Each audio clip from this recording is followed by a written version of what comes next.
Como desvendar os verdadeiros conflitos socioambientais em África através da voz dos atores locais? A entrevista qualitativa não é só um diálogo, é uma ferramenta epistemológica para capturar histórias de resistência, saberes tradicionais e contradições no desenvolvimento. Hoje eu revelo para vocês os protocolos de alto rigor para uma pesquisa deste tipo. Pensemos agora nos tipos de entrevistas e suas aplicações.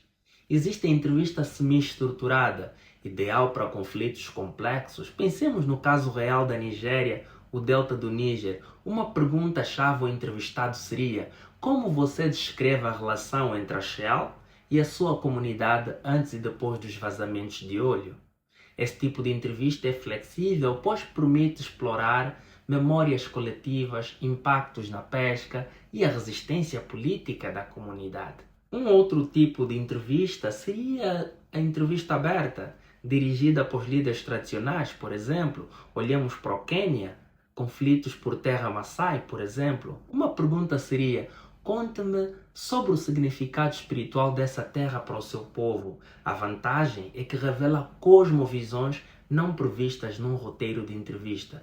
Mas então, como construir um roteiro de entrevista? A construção de um roteiro de entrevista obedece uma estrutura padrão com a seguinte característica. Primeiro, dados de identificação.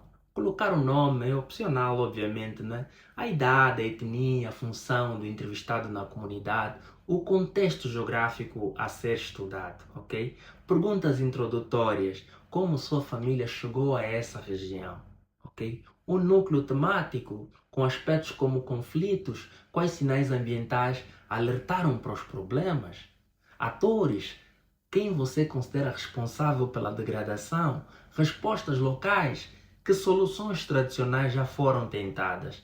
E fechamento ético, né? O que você gostaria que os policymakers soubessem sobre a sua realidade?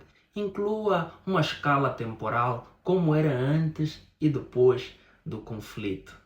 Fazer uma boa pesquisa usando a entrevista demanda compreender sobre técnicas de condução de entrevistas em pesquisa, com desafios para os contextos africanos.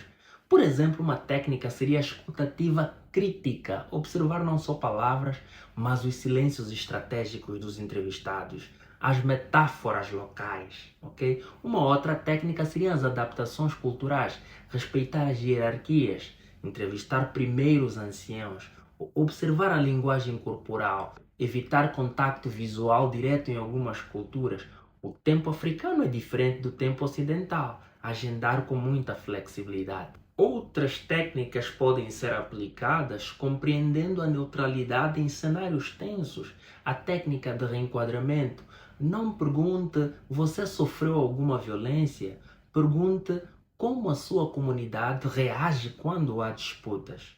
Um caso emblemático são as entrevistas no Congo, que revelaram que mineração ilegal é vista como sobrevivência legítima. Após as entrevistas, não te esqueças de registrar e analisar. É o trabalho de laboratório avançado. Gravação, ok? Use sempre gravadores discretos, não é? Ter sempre backups em nuvens, não é? Faça sempre uma transcrição rica que inclua pausas, risos, choros, não é? Termos em linguagens locais com tradução literal e interpretativa, ok? Faça sempre uma análise temática híbrida, codificação aberta com tags como justiça ambiental, memória coletiva. Faça uma triangulação, cruze relatórios de ONGs com imagens de satélite. Sempre faça uma validação participativa em que você devolve os resultados para o entrevistado. Por exemplo, um estudo em Moçambique que cruzou entrevistas com dados de desmatamento por mineração. Ok? Então, especialistas em África e justiça ambiental, que pergunta única você incluiria para capturar os saberes tradicionais?